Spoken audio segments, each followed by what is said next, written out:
Hello बच्चों, hope you all are doing well. तो आज हम लोग देखने जा रहे हैं डे नंबर 34 का चैलेंज। डे नंबर 34 पे हम करेंगे क्या, तो हम इक्विलिब्रियम के अंदर भी अगर मैं बताऊं आपको तो वी आर हैविंग पर्टिकुलरली, हमारे पास पर्टिकुलरली आ जाएगा यहाँ पे आयनिक इक्विलिब्रियम। तो आयनिक इक्विलिब्रियम के क्वेश्चंस हम करेंगे, है ना। आज का जो आपका डे रहेगा, आज आपको बिल्कुल तन मन और धन के साथ इनिशिएट करना है क्या, आयनिक इक्विलिब्रियम के क्वेश्चन प्रैक्टिस वाले पार्ट पे, क्योंकि हमारा आयनिक इक्विलिब्रियम 3 पार्ट्स में कंप्लीट हुआ है और बड़े आराम से हमने ये टॉपिक, ये क्वेश्चन, मैंने इनफैक्ट आई थिंक सो, मेरे को जहाँ तक ध्यान है 52 मिनट्स का मैंने वीडियो बनाया है, जिसमें पार्ट 1, 2 एंड 3 तीनों को मैंने एक जगह समराइज किया है। बहुत जगह तो मैंने फॉर्मूलाज वगैरह भी आपको बता दिया है, सो दैट अगर कोई सोते जगते भी ऐसे बैठ के देख रहा है ना, तो उसको लगेगा चलो मुझे आता है, मुझे आता है, मुझे आता है, अच्छा ये नहीं आता, okay I have to go and revise it. इस तरह का एक वीडियो आप लोगों को बना के तैयार करके दिया गया हुआ है। तो आप आ जाइए क्वेश्चन प्रैक्टिस। क्वेश्चन प्रैक्टिस में आपको करना क्या है, इससे क्वेश्चन, इस चैप्टर से पर्टिकुलरली अगर मैं बोलूँ आपको आयनिक इक्विलिब्रियम से, तो आपको एटलीस्ट कुछ नहीं तो भी 150 क्वेश्चन ट्राई करने हैं apart from the regular classroom notes. Classroom notes के अलावा, क्योंकि क्लासरूम नोट्स वाले तो पार्ट यू आर डन, तो आपको जो मेनली करना है वो है यहाँ पे 150 क्वेश्चंस। 150 क्वेश्चन पे आपको बेसिकली तैयार करना है अपने आप को, उसी पे ऊपर फोकस भी करते चले जाना है। इसका सोर्स क्या होगा, सबसे पहले आपके पास आ जाएगा जो भी मॉड्यूल वगैरह आप फॉलो कर रहे हो वो मॉड्यूल को फॉलो करोगे। नेक्स्ट आपका सोर्स क्या होगा, 5 ईयर के PYQs, एटलीस्ट 5 ईयर के PYQs।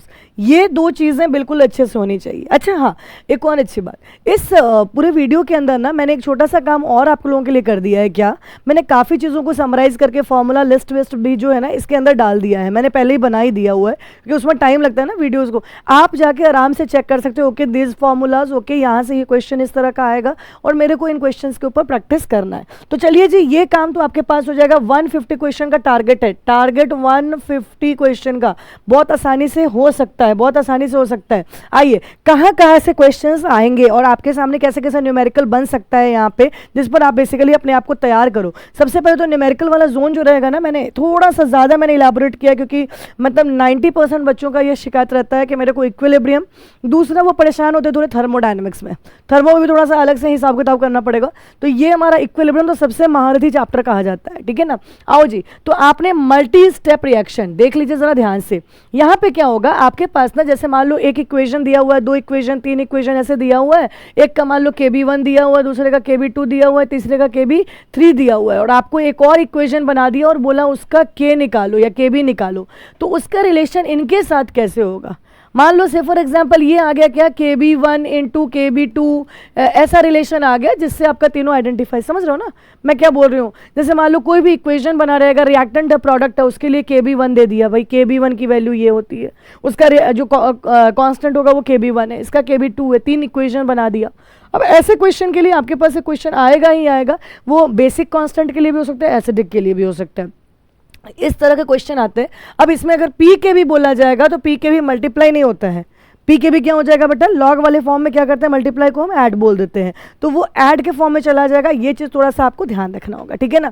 आइए, ऑसवर्ड डाइल्यूशन लॉ और इसके एप्लीकेशन, इसके ऊपर लास्ट डे भी मैंने आप लोगों को 33rd डे पे मैंने आप लोगों को फॉर्मूलाज भी बोर्ड पे लिख ही दिया था, ऐसे आता है, ऐसा आता है, वैसे करके। अब इस पे आपको न्यूमेरिकल है, इस पे भी आपको न्यूमेरिकल है, डायरेक्ट क्वेश्चन है न्यूमेरिकल का। इसके अलावा बेसिक क्वेश्चन है, जैसे अगर इस पे न्यूमेरिकल आ गया हमारे को, इस फॉर्मूले पे आ गया, फिर हमारे पास common ion effect and odd ion effect, इनके ऊपर भी आपको क्वेश्चंस आ सकते हैं। कॉमन आयन इफेक्ट और ऑड आयन इफेक्ट के ऊपर, अब ये कोई न्यूमेरिकल नहीं है, इसका थ्योरेटिकल एस्पेक्ट में क्वेश्चन रहेगा, थ्योरेटिकल एस्पेक्ट में क्वेश्चन आएगा। लास्ट डे हमने 52 मिनट्स तक इन्हीं चीज़ों पे बात किया था कि कहाँ पे क्वेश्चन जोन है और कहाँ से हमें क्वेश्चन जोन निकालना है।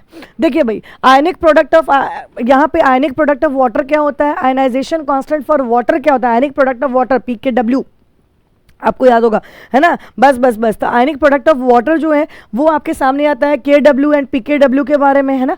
तो ये चीज़ हमारे पास, इसके डायरेक्ट आपको वैल्यूज़ याद रहने चाहिए, वैल्यूज़, इनके क्वेश्चन डायरेक्ट ही आएंगे, कुछ ज़्यादा नहीं। मिक्सचर के अंदर आपको मैंने लास्ट डे करवाया था, अगर दो एसिड है, अगर मान लो मैंने यहाँ पे 2 एसिड ले रखा है, तो जाहिर सी बात है, एक को M1 लिया, इसका यहाँ पे V1, M2 लिया, फिर इसका V2 लिया, तो बन के क्या तैयार हुआ, V1 + V2, इसका हमने ग्राम इक्विवेलेंट लिया, तो ग्राम इक्विवेलेंट में क्या हो जाएगा, ये N1V1 ये N2V2, तो इन टोटल अगर हमसे स्ट्रॉन्ग एसिड का बोला जाएगा तो फॉर्मूला। अब इन फॉर्मूला पे हमारे डायरेक्ट क्वेश्चन बनते हुए जाएंगे तो करते जाना है। लास्ट डे मैंने ये भी आपको करवाया था, ये तो बेसिक हो गए है ना, इन तीनों का तो आपको ऐसे ही ध्यान हो जाना चाहिए। Strong acid plus strong base का अगर मान लो मिक्सचर है तो मान लो NaVa, मतलब एसिड जो है ना उसका इक्विवेलेंट अगर ज़्यादा है तब तो ये फॉर्मूला। अगर मान लो मेरे पास बेस है, बेस का इक्विवेलेंट ज़्यादा है तो क्या बनाएंगे, NbVb माइनस NaVa अपॉन क्या कह दोगे यहाँ पे Va प्लस Vb, ऐसे ही बना देना, ठीक है ना। अगर मान लो दोनों न्यूट्रल सोल्यूशन किसको कहोगे, स्ट्रॉन्ग एसिड स्ट्रॉन्ग बेस में तो न्यूट्रल होने का भी चांस है, तब क्या करोगे वहां पे, तब तुम्हारे को डायरेक्टली क्या करना है, N1V1 या फिर NaVa is equal to N2 और NbVb, है ना। मतलब अब मैंने यहाँ पे AB लिखा हुआ है एसिड बेस को लेके, तो अदरवाइज दो सोल्यूशन रहता है तो हम 1 2 करके इसको डिनोट करके डायरेक्ट फॉर्मूला करते हैं। बोलो ये सब हो जाएगा ना, ये सब डायरेक्ट है, क्वेश्चंस आने हैं इन सब में इफ नो यस बट वो सब कुछ नहीं हो सकता, और बेटर ये सब कुछ नहीं होगा। डायरेक्ट क्वेश्चन आपके पास सॉल्ट हाइड्रोलिसिस का ये पूरा फॉर्मूला चार्ट ही है। आपको लास्ट डे भी मैंने ये चीज़ करवा दिया था जिसमें मैंने बताया था कि स्ट्रॉन्ग एसिड और स्ट्रॉन्ग बेस में तो कुछ भी होगा नहीं, तो उसमें तो न्यूट्रल हो जाता है, तो वहाँ पे we don't find any type of salt hydrolysis word वहाँ के लिए वैलिड नहीं होता है। तो वैलिड कहाँ के लिए होगा बेटा, स्ट्रॉन्ग एसिड देख लो वीक बेस के लिए, वीक एसिड स्ट्रॉन्ग बेस के लिए, और वीक एसिड वीक बेस के लिए। आप इस काम के लिए कर लेंगे, ये आपके पास डन डनाडन हो जाना चाहिए, हो जाएगा। इस पर पूरा फॉर्मूला ये पूरा एकदम कंठस्थम, खासकर इसका पीएच की वैल्यू सारे के सारे लर्न अप रहने चाहिए। मतलब अब देखो यार वहां पे जाके तुम डिराइव नहीं करना चाहोगे, these all are derived values, right. अगर ऐसा रहता चैप्टर पढ़ाना हो तो मैं भी पढ़ा देती यहाँ पे, बट उससे फायदा ही नहीं है। आपको सारे फॉर्मूले जो है ना टिप ऑफ टंग पे रहने चाहिए। हाँ, मुझे ना मेल के फॉर्म में बच्चों ने मैसेज किया था कि मैम आप ना फॉर्मूला चार्ट बताओ, तो मैंने कहा कि चलो यार देर आए दुरुस्त आए, जब चीज़ों का इन्फॉर्मेशन आता है हमारे पास हम उस पर काम करते हैं। तो हमने कहा कि यहाँ से शुरू किया जाए, यहाँ पे हमने फॉर्मूला चार्ट एक बना दिया है और उस फॉर्मूला चार्ट पे हम यहाँ पे काम करवा पा रहे हैं, ठीक है ना। हो जाएगा ये काम हो जाएगा। इसके आगे हम लोग देखते चले जाते हैं और आप देखिए इसके आगे हमारे पास क्या आ गया और क्या फॉर्मूला हम लोग लगा सकते हैं। तो आपके पास देखो यार सॉल्ट हाइड्रोलिसिस के पास यही है ना मेन, तो यही चैप्टर का पॉइंट ही क्या है यार, यही तो है। सबसे पहले देखो आयनिक इक्विलिब्रियम में हमने क्या पढ़ना था, हमने यही चीज़ें पढ़नी थी, ऑसवाल्ड डाइल्यूशन लॉ और उसका एप्लीकेशन खत्म करो, common ion odd ion effect, यही चीज़ हमने करा था। उसके बाद हमारे पास आया मिक्सचर के सोल्यूशन, उसके लिए हमारे पास वैल्यू H+ की। यार हाँ, एक अच्छी बात, लॉग की वैल्यूज़ आपको मैंने लास्ट डे भी बताया था, लॉग की वैल्यूज़ आपको याद होनी चाहिए। एक तो लॉग की वैल्यूज़ याद होनी चाहिए, लॉग वहाँ पे मेंशन रहेगा, तो लॉग की वैल्यू सारे नहीं, मतलब दो बेसिक है, जैसे log 2 क्या होता है, log 3 क्या होता है, log 5 क्या होता है, log 7 क्या होता है, ऐसे ऐसे वैल्यूज़ आपको याद होनी चाहिए। मेरे कहने का ये मतलब है। सॉल्ट हाइड्रोलिसिस अपने लास्ट डे देखा था कितना टाइम लगा था, हमने इन सब पे बातचीत कर लिया था। बस सारे इसके न्यूमेरिकल्स करने हैं, कवर करने हैं, सारे फॉर्मूला आपके पास है। तो वही मेरे पास ना जब बच्चे का आया कि भाई फॉर्मूला लिस्ट, मतलब परसों के दिन आया था, है ना, परसों हाँ शायद परसों ही आया था मेरे पास, तो मैंने वही चीज़ मेल पे देखा, ठीक है। तो जाहिर सी बात है मुझे लगा कि फॉर्मूला लिस्ट दे सकते तो हैं, जब मैं बताती हूँ जिस दिन कि ये क्वेश्चंस आज आपको करना है तो क्यों नहीं दे सकते। अब नाउ पॉइंट इज, उसने तो वैसा मांगा था मेरे से कि सोल्यूशन और बेसिक कॉन्सेप्ट का, तो अब देखो तुरंत पीछे तो जाना थोड़ा डिफिकल्ट है। ये कर सकते हैं हम अपना एक बोनस डे, जो हम लोग बीच बीच में अचानक ही बोनस डे ले लेते हैं कि हमारा टास्क हुआ या नहीं, तो हम एक काम कर सकते हैं, बोनस वाले डे पे ये चीज़ अगर हमने कर दिया तो दैट कैन बी अपार्ट। देखते हैं वो चीज़ करवा पाते हैं, वो देखते क्या है, कर ही दूंगी सोल्यूशन और बेसिक कॉन्सेप्ट का, क्योंकि बाकी में ऐसा सच नहीं है आपके सामने। इक्विलिब्रियम में भी बहुत ज़्यादा कोई फॉर्मूले पे नहीं है, मेन है आयनिक इक्विलिब्रियम का। केमिकल इक्विलिब्रियम में फॉर्मूला बहुत ज़्यादा रोना धोना नहीं है, मेन यहाँ पे आ जाता है, इसी के ऊपर बात करनी। ये इलेक्ट्रोकेम में भी है, लेकिन पता नहीं बच्चे ने क्यों डिमांड किया ठीक है, आ जाओ। अब हमारे पास बफर सोल्यूशन, बफर के बारे में हम लोगों ने बात किया था, एसिडिक। एक तो क्वेश्चन आपको आएगा क्या, पहचानने को, है ना, पहचानने को एसिडिक बफर है, बेसिक बफर है, बफर का पार्ट पूछता ही ये सब बड़ा फेमस क्वेश्चन है। पीएच एसिडिक बफर का निकालना हो तो अगर एक का पता है तुम्हारे को, अभी एक आया है, ये सब डिराइव्ड फॉर्मूलेज हैं, दीज आर नॉट लाइक कि आपको मैं बोल रही हूँ मगअप कर लो, इसलिए तब बोल रही हूँ जब क्वेश्चन करना होगा तो आप थोड़ी ना वहाँ बैठ के डिराइव करोगे यार, इतना टाइम थोड़ी होता है हमारे पास। तो जाहिर सी बात है आपने डायरेक्ट यहाँ पे इन क्वेश्चंस को करते चले जाना है। अगर एसिडिक इंडिकेटर है तो आपको मैं दिख रहा है यहाँ पे इंडिकेटर आयन अपॉन, मतलब हमारे पास, क्योंकि जाहिर सी बात है लास्ट डे मैंने आपको बताया था ये हमारे पास आएगा तो H+ प्लस इंडिकेटर की बात हम कर रहे होंगे, है ना। फेनोप्थलीन याद आ गया क्या, यस। एसिडिक वाले में, बेसिक वाले में कौन सा एग्जाम्पल मैंने दिया था, मिथाइल ऑरेंज का।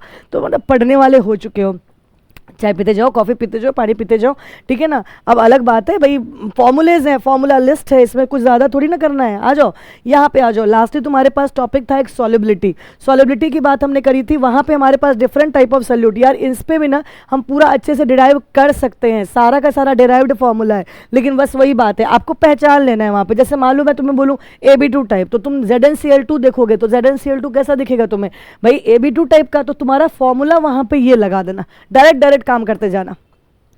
तुम डिराइव भी करने बैठोगे, टाइम वेस्ट होगा, पूरा टाइम वेस्ट होगा। देखो तुम्हारे पास मैथ्स फिजिक्स के लिए टाइम बचेगा नहीं, जाहिर सी बात है। इसीलिए आप सारे फॉर्मूलेज को यहाँ पे मैंने एक जगह लाके छोड़ दिया हुआ है कि किस किस टाइप का। लास्ट डे भी मैंने करवा रखा है, तो कोई बहुत बड़ी डील नहीं है। इसके बाद आपको मैंने एक टॉपिक था, लास्ट टॉपिक था आपका आयनिक प्रोडक्ट वाला, जिसके अंदर आपको आई थिंक सो मैंने प्रेसिपिटेशन के बारे में कुछ बताया होगा, थोड़ा बहुत ही बात करके चले गए होंगे। वो आता है, वहाँ से भी आता है कि आयनिक प्रोडक्ट जो है ना वो KSP के बराबर होगा, अगर ज़्यादा है तो क्या होगा, कम है तो क्या होगा। वहाँ से क्वेश्चन आपको थ्योरेटिकल टाइप का बनता ही बनता है, ठीक है ना। तो इस तरह से आप ये सारे फॉर्मूलेज को कवर करते चले जाएंगे और आपका काम यहाँ पे डन डनाडन हो जाएगा। So thank you for the day. आज थोड़ी ड्यूटी हार्ड है क्योंकि आप देख सकते हो हमारे पास फॉर्मूला तो लेकिन मैंने काफ़ी मदद भी किया है। थैंक यू बोलो मुझे, ठीक है ना, थैंक यू मुझे बोलो। तो यहाँ पे आ जाओ, ये हमारा 150 क्वेश्चन का टारगेट है। ये टारगेट आपका ज़रूर कंप्लीट होना चाहिए आज, किसी कीमत पे। खाना नहाना सब, वॉशरूम सब जाना छोड़ देना, सीधा काम क्या करना है यहाँ पे 150 क्वेश्चन का आज टारगेट कंप्लीट कर देना है। सोच के चलो कि मेरे को किसी कीमत पे चाहे कुछ भी हो जाए, ठीक है ना। बस आज भूकंप भी आ जाए फिर भी भू ऐसे हिलेगा, लेकिन हम तो यहीं पे काम करते रहेंगे। मतलब 150 क्वेश्चन कंप्लीट कर लो, डन हो जाएगा इस सब चैप्टर में, अब कोई दम नहीं रहा, ठीक है ना। मैं पहले बता देती हूँ जो अगला हम लोग क्या कर रहे हैं यहाँ पे, आपको हम डायरेक्टली देने वाले हैं लाइक कुछ टॉपिक्स के जेई बूस्टर जैसे सीरीज़ हम देते हैं आपको। तो इसमें तो काफ़ी सारे तो यहाँ पे फॉर्मूला बेस्ड ही हो गए हैं। आयनिक इक्विलिब्रियम में मुझे नहीं लगा है, मुझे जो भी लगा है मैंने थोड़ा सा ज़्यादा आपको कॉपरेट इन्हीं पर किया है कि फॉर्मूला आप चेक कर लेना कहाँ कहाँ पर क्या क्या लगेगा एंड सो ऑन, राइट। फिर भी किसी को लगता है तो बाकी मैंने 1 डे के लिए 1 डे के लिए मैंने जेई बूस्टर का सीरीज डालना है and then directly we will enter into chemical kinetics. तो मैं पहले बता रही हूँ आपको अच्छे से तैयारी करना शुरू कर दो, क्वेश्चन सारा कंप्लीट रहना चाहिए। अचानक अभी तुरंत बोनस डे नहीं मिलेगा, मैं पहले बता रही हूँ। बोनस डे मिल चुका हुआ है, काम सारा कंप्लीट हो चुका हुआ है। तो तब तक के लिए हम आपसे अलविदा।